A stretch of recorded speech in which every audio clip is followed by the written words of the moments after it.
What's going on, guys? Mickle here, and in this video we are going to be covering some critical concepts in the Ripple SEC case. One of the biggest question marks going into this case was what kind of judges we were going to get. One of the biggest question marks in this case was whether or not the judges were going to take the time to fully understand the issues at hand, being that cryptocurrency and blockchain are very complex topics. It was also critical that we had judges who were willing to take a stand against the SEC and represent the retail investor. In this video, I'm going to be showing you guys evidence from this case that is going to make you more confident in these judges than ever. I believe I have dug up something that shows that both these judges, both Torres and Netburn, are on our side, and I'm even going to show you a clip from John Deaton restating this and telling you that we have a very good chance of coming up on top in this case because the judges have our back. This is a critical aspect in this case,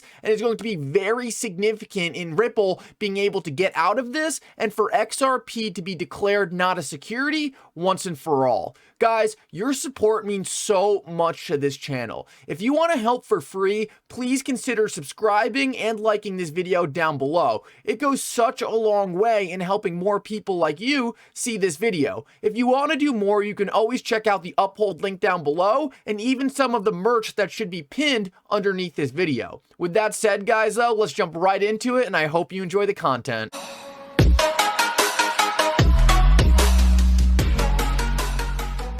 So guys, what I believe I'm about to show you is proof that the courts are on our side in this case, and they are really doing the best they can to take a stand against the SEC.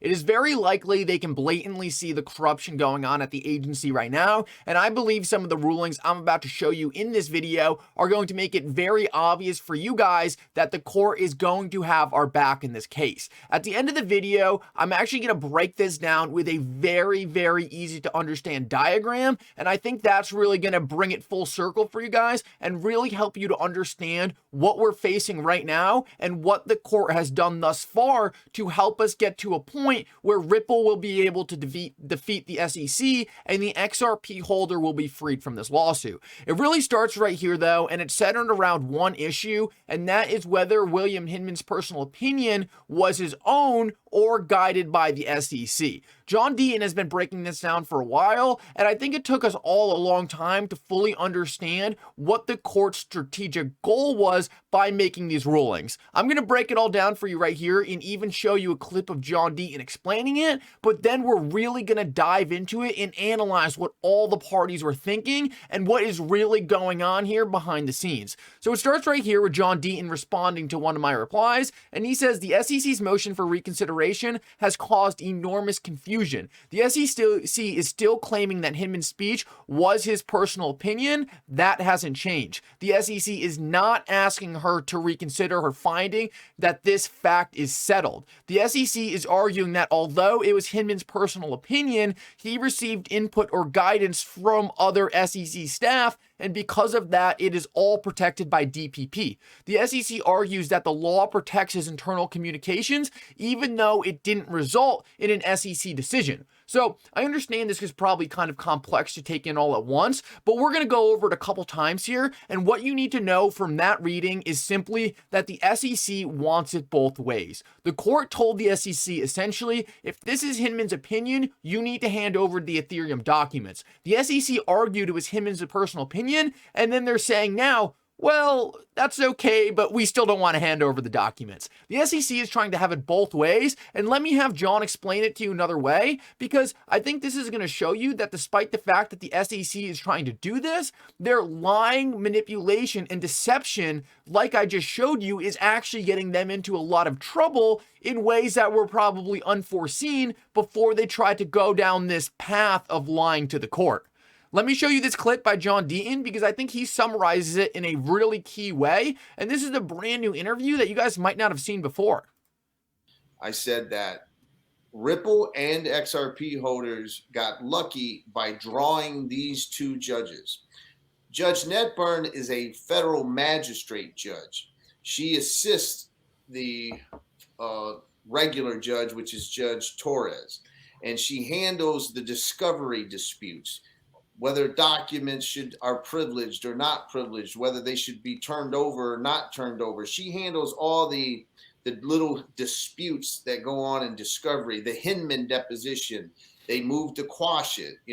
She ordered, no, it can go forward, things of that nature. When all of discovery is over, then the Judge Torres, takes over the case as it proceeds to dispositive motions for summary judgment, motion for declaratory judgment, the motion to dismiss, the motion to strike the fair notice defense. And so those are the two roles of the individual judges, and they've been outstanding. And I mean that. Would I have liked to seen certain documents, the privilege be overruled? Sure. But there was case law for the judge to follow where her decisions, Judge Netburn's decisions, have been very sound. They've been very based on the law. The law favors the SEC in many ways. It favors the SEC when it comes to privilege, right? And things of that nature. But that decision on the Hinman speech, a lot of people are confused about that. This is all key. she did was accept Hinman's affidavit and accept that the SEC said it's his personal opinion. Had she not accepted it and said it was official SEC statements, she would have never ruled that those documents and the emails be turned over. So all she said is, okay, you signed an affidavit, said it's your personal opinion, fine. If it's your personal opinion, now turn over the emails to Ripple, right? And so that's a great decision. It doesn't mean that Ripple and XRP holders can't use the speech as guidance. We still can argue that. Ripple can still say, hey, XRP ledger is more decentralized than the Ethereum network. If Ethereum network wasn't a security because of what Bill Hinman said in 2018, then neither are we. We weren't given fair notice. It still can be argued. And just recently today, Judge Torres ruled against Ripple that they couldn't seal certain documents. And a lot of people took that as, oh, it's negative because it ruled against Ripple. No, that I tweeted out, this is a huge good sign that the judge said that she wants these to be disclosed. That means she favors public disclosure. What that means is we have a shot now of her saying, no, I want things, the public has a right to know.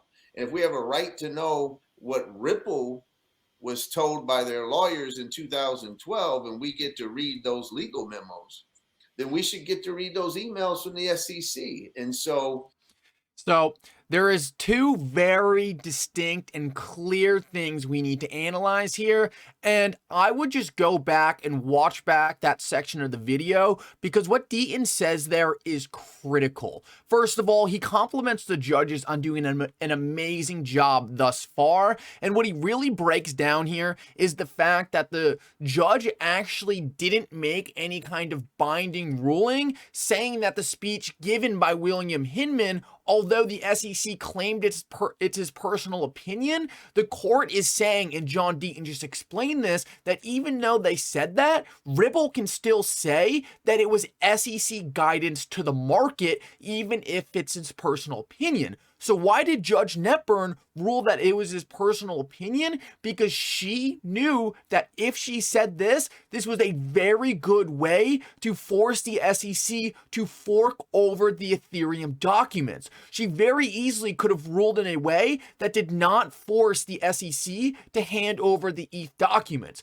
It is also extremely clear that the SEC does not want to hand over these ETH documents at all. They know there is a lot of bad things buried in these documents, and they are showing in this case that they are willing to do anything not to hand over these documents. As a quick recap, we know that Judge Netburn made this ruling in a way that not only can Ripple go back and argue, hey, the way you described these rules to the market was super confusing. You made everyone think it was SEC guidance, and now you're coming back and saying it's your personal opinion. This doesn't make a lot of sense and does not lead to a market that needs clarity getting clarity. So what Judge Nutburn said is, you know what, that makes a lot of sense. And so what I'm going to rule is I'm going to say this was Hinman's personal opinion. So the SEC has to fork over these documents to you, but I'm not going to cut that off and say, well, what Hinman did was only his personal opinion. It is obvious that he was trying to guide the market right here. So Ripple, you can have these documents and then you can go off and also argue that he was guiding the market. And this shows us that Judge Nutburn is doing everything she can to try to give Ripple the firepower they need to win this case without making it so the SEC gets completely disrespected, because whether we like to believe it or not, the SEC has a lot of power and no one wants to be the person who gets the SEC on their bad side. Let's keep moving though, and after this we're going to get into the diagram, and you guys need to see that because that is going to make this super simple, and I think is a really cool way to describe all of this. I said the SEC just tossed out their last chance of having any credibility. What was it? They could have deemed the ETH free pass speech as SEC guided, which it was, prove an inherent difference between ETH and XRP. They didn't because they know ETH is not a security, XRP is also not a security. The SEC, the only hope they had of restoring any credibility at their agency was to describe an inherent difference between ETH and XRP and say, look guys, this is the reason we said this. ETH has these properties, XRP has these, and that's why ETH is not a security and XRP is. They wouldn't dare to do that because there is no difference and they know it. And that's what makes this whole lawsuit such a joke. And I just wanted to show you guys this because this is really where we are right now. The SEC started and they had the option to argue that the Ethereum free pass speech was Bill Hinman's personal opinion or SEC guided. They chose to say it was his personal opinion because if it was SEC guided, just like we talked about on the previous slide, they would have to describe an inherent difference between ETH and XRP. They could not do this because there is no inherent difference except for the fact that XRP is actually less of a security than Ethereum is. So what did they try to do? They tried to say it was just his personal opinion. Well, the problem with that is then they have to hand over the Ethereum docs because it's not protected by DPP. So what is the SEC trying to do now? Because they know if they hand over those Ethereum docs, it also ends in a loss. So the SEC was stuck in a catch-22. No matter what, their argument is wrong because everything they have done in this lawsuit has been so flawed that they really don't have a lot of avenues to escape other than to let delay. So what the SEC is now trying to do, and it's this line with a question mark in the middle, is they're trying to say it was Hinman's personal opinion, but how can we then twist this argument after the fact so we don't have to hand over the ETH docs? And then maybe we can delay this case a little longer and maybe hopefully find another piece of evidence that makes it so we could push it off a little longer. This is essentially where the SEC is right now. And I think what we're watching is the court just saying, all right, you can have another month, but you're not making your case any more clear. We are over a year into this lawsuit and you're still yet to put out a valid explanation on why ETH is not a security and XRP is. And no matter how long the SEC keeps trying to push this off, their evidence isn't getting any better. And that's what me and you need to understand. These things take time. We're going to get there, but we are on the right side of it right now. And the longer this goes on, the more confident I am that the SEC does not have any evidence on their side.